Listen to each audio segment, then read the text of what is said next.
Subtítulo: O derramamento de sangue e lágrimas. Entretanto, o Papa decidira que os índios tinham alma. Em 1581, Filipe II afirmara perante o Tribunal de Guadalajara que 1/3 dos indígenas da América já fora aniquilado e aqueles que ainda viviam eram obrigados a pagar tributos pelos mortos. O monarca disse, além disso, que os índios eram comprados e vendidos, que dormiam na intempérie, que as mães matavam seus filhos para salvá-los do tormento nas minas. Mas a hipocrisia da coroa tinha menos limites que o império. A coroa recebia 1/5 parte do valor dos metais de que seus súditos arrancavam por toda a extensão do Novo Mundo hispânico, além de outros impostos. O mesmo acontecia no século XVII com a coroa portuguesa em terras do Brasil. A prata e o ouro da América penetraram como um ácido corrosivo, no dizer de Engels, por todos os poros da sociedade feudal moribunda na Europa.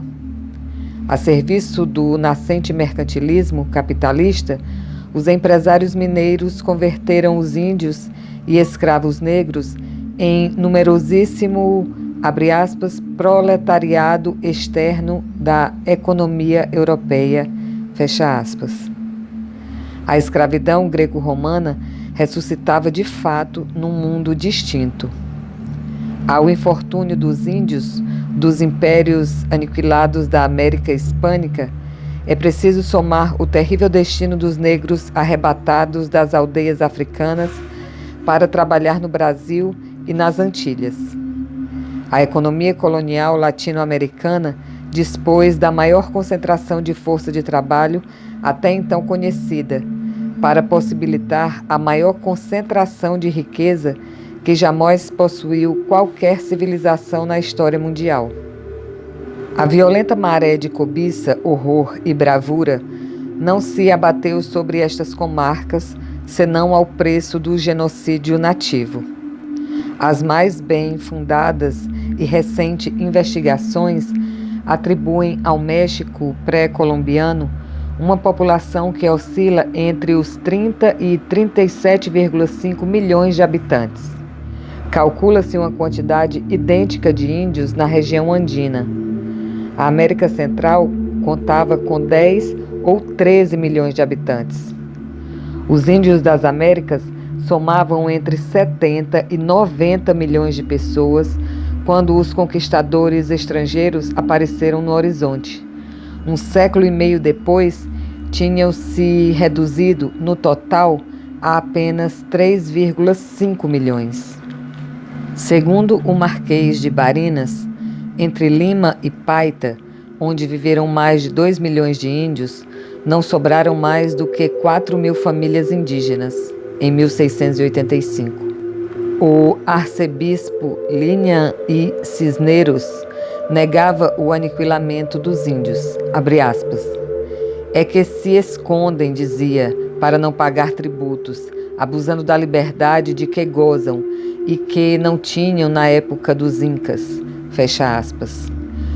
O metal brotava sem cessar dos filões americanos e da corte espanhola chegavam, também sem cessar, ordenações que outorgavam uma proteção de papel e uma dignidade de tinta aos indígenas cujo trabalho extenuante sustentava o reino.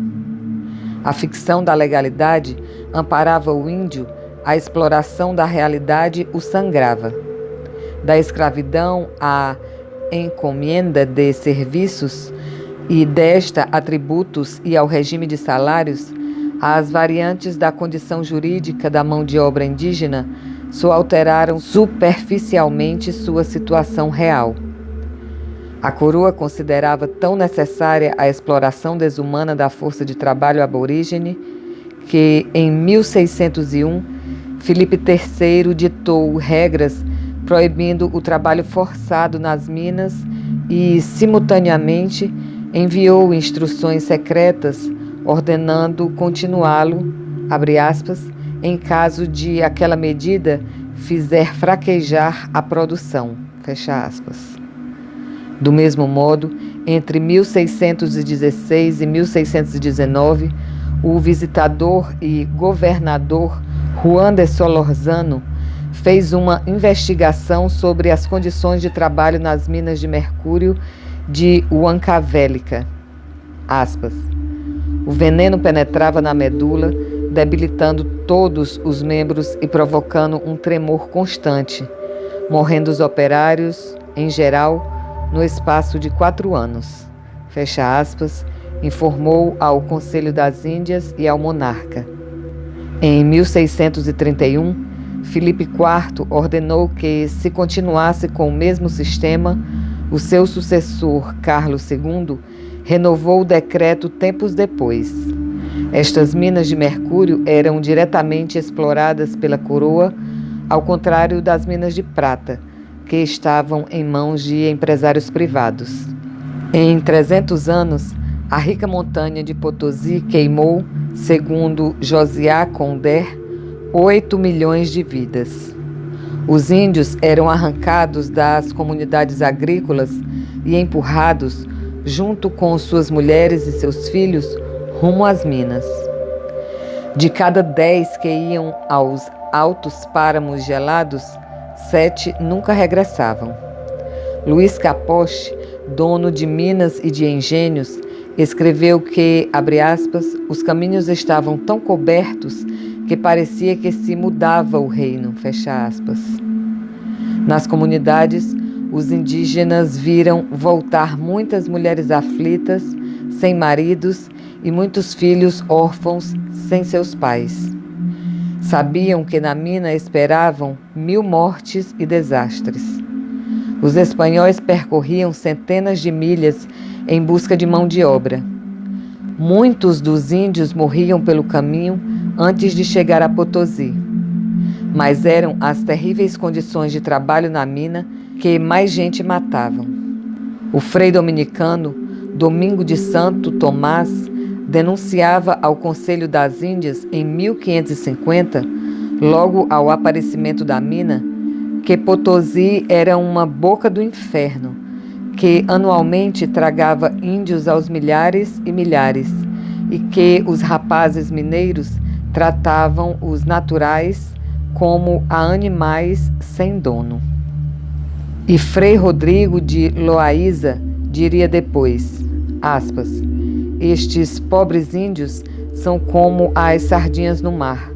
Assim como os outros peixes perseguem as sardinhas para delas fazerem presa e devorá-las, assim todos nestas terras perseguem os miseráveis índios. Fecha aspas.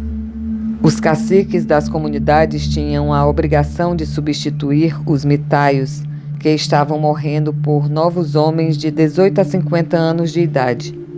O curral de apartar, onde se adjudicavam os índios aos donos das minas e engenhos, um gigantesco campo de paredes de pedra, serve agora para que os operários joguem futebol.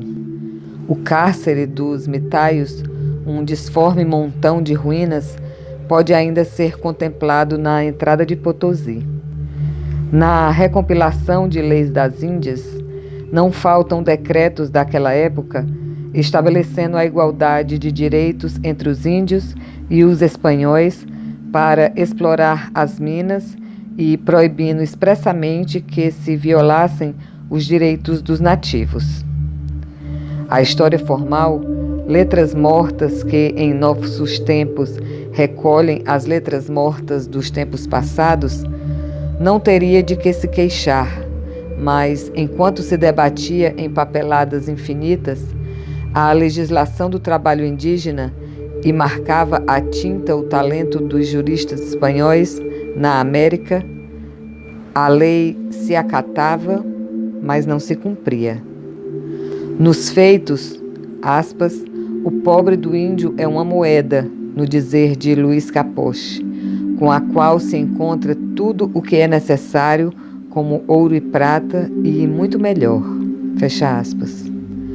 Numerosos indivíduos reivindicavam ante os tribunais a sua condição de mestiços para que não fossem mandados aos socavões, nem vendidos e revendidos aos mercados.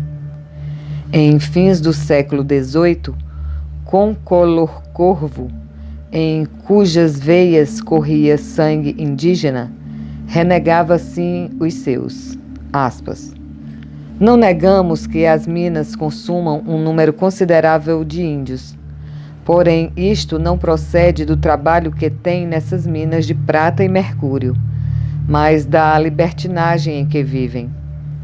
O testemunho de Capoche, que tinha muitos índios a seu serviço, é ilustrativo neste sentido. As temperaturas glaciais do campo aberto alternavam-se com os calores infernais do fundo da montanha. Os índios entravam nas profundidades, abre aspas, e ordinariamente eram retirados mortos ou com cabeças e pernas quebradas, e nos engenhos todo dia se machucam, fecha aspas. Os mitaios retiravam o minério com a ponta de uma barra e o carregavam nas costas, por escadas, à luz de uma vela. Fora do socavão, moviam enormes eixos de madeira nos engenhos ou fundiam a prata no fogo, depois de moê-la e lavá-la. A mita era uma máquina de triturar índios. O emprego do mercúrio para a extração de prata por amálgama envenenava tanto ou mais do que os gases tóxicos do ventre da terra. Fazia cair o cabelo, os dentes e provocava tremores incontroláveis. Os azogados se arrastavam pedindo esmolas pelas ruas. 6.500 fogueiras ardiam na noite sobre as ladeiras da montanha e nelas se trabalhava a prata, valendo-se do vento que o glorioso Santo Agostinho mandava do céu. Por causa da fumaça dos fornos, não havia pasto nem plantações num raio de 6 léguas ao redor de Potosí. As emanações não eram menos implacáveis com os corpos dos homens. Não faltavam as justificativas ideológicas. A sangria do Novo Mundo se convertia em um ato de caridade ou uma razão de fé. Junto com a culpa, nasceu um sistema de álibis para as consciências culpáveis. Transformava-se os índios em bestas de carga porque resistiam a um peso maior do que o que suportava o débil lombo da lhama. E, de passagem, comprovava-se que, na realidade, os índios eram bestas de carga. O vice-rei do México considerava que não havia melhor remédio que o trabalho nas minas para curar, aspas, a maldade natural, fecha aspas, dos indígenas. Juan Ginés de Sepúlveda, o humanista, sustentava que os índios mereciam o trato que recebiam porque seus pecados e idolatrias constituíam uma ofensa a Deus. O conde de Buffon afirmava que não se registrava nos índios, animais frígidos e débeis, aspas, nenhuma atividade da alma, fecha aspas. O Abade de Pou inventava uma América onde os índios degenerados eram como cachorros que não sabiam latir, vacas incomestíveis e camelos impotentes. A América de Voltaire, habitada por índios preguiçosos e estúpidos, tinha porcos com umbigos nas costas e leões carecas e covardes. Bacon, Demestre, Montesquieu, Hume, Baudin negaram-se a reconhecer como semelhantes os homens degradados no Novo Mundo. Hegel falou da impotência física e espiritual da América e disse que os índios tinham perecido ao sopro da Europa. No século XVII, o padre Gregório Garcia sustentava que os índios eram de ascendência judaica porque, como judeus, aspas, são preguiçosos, não creem nos milagres de Jesus Cristo e não são gratos aos espanhóis por todo o bem que lhes fizeram. Fecha aspas. Pelo menos este sacerdote não negava que os índios descendiam de Adão e Eva. Eram numerosos os teólogos e pensadores que não se convenceram com a bula do Papa Paulo III, emitida em 1537, que declarara os índios como, aspas, verdadeiros homens, fecha aspas. O padre Bartolomeu de las Casas agitava a corte espanhola com suas inflamadas denúncias contra a crueldade dos conquistadores da América. Em 1557, um membro do Conselho Real respondeu-lhe que os índios estavam nos últimos degraus da escala da humanidade para serem capazes de receber a fé. Las Casas dedicou sua fervorosa vida à defesa do índio ante os desmandos dos mineiros e encomendeiros. Dizia que os índios preferiam ir ao inferno para não se encontrarem com os cristãos. Aos conquistadores e colonizadores eram encomendados indígenas para que os catequizassem. Mas, como os índios deviam ao encomendeiro serviços pessoais e tributos econômicos, não sobrava muito tempo para introduzi-lo na senda cristã da salvação. Em recompensa de seus serviços, Fernão Cortés recebeu 23 mil vassalos. Repartiam-se os índios ao mesmo tempo que se outorgavam as terras, mediante favores reais ou por despojo direto. Desde 1536, os índios eram outorgados em encomenda junto com a sua descendência pelo prazo de 2 vidas. A do encomendeiro e a do herdeiro imediato. A partir de 1629, o regime estendeu-se por 3 vidas e, em 1704, por 4 vidas. No século XVIII, os índios, os sobreviventes, já asseguravam a vida cômoda de muitas gerações futuras. Como os deuses vencidos persistiam em suas memórias, não faltavam santos álibis para o usufruto de sua mão de obra por parte dos vencedores.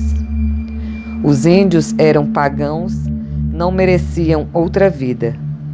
Tempos passados, 420 anos depois da bula do Papa Paulo III, em setembro de 1957, a Corte Suprema de Justiça do Paraguai emitiu uma circular comunicando a todos os juízes do país que, abre aspas, os índios são tão seres humanos como os outros habitantes da República, fecha aspas. E o Centro de Estudos Antropológicos da Universidade Católica de Assunção realizou posteriormente uma pesquisa de opinião pública na capital e no interior. De cada 10 paraguaios, 8 creem que, aspas, os índios são como animais, fecha aspas. Em Caaguazú, no Alto Paraná e no Chaco, os índios são caçados como feras, vendidos a preços baratos e explorados em regime de virtual escravidão.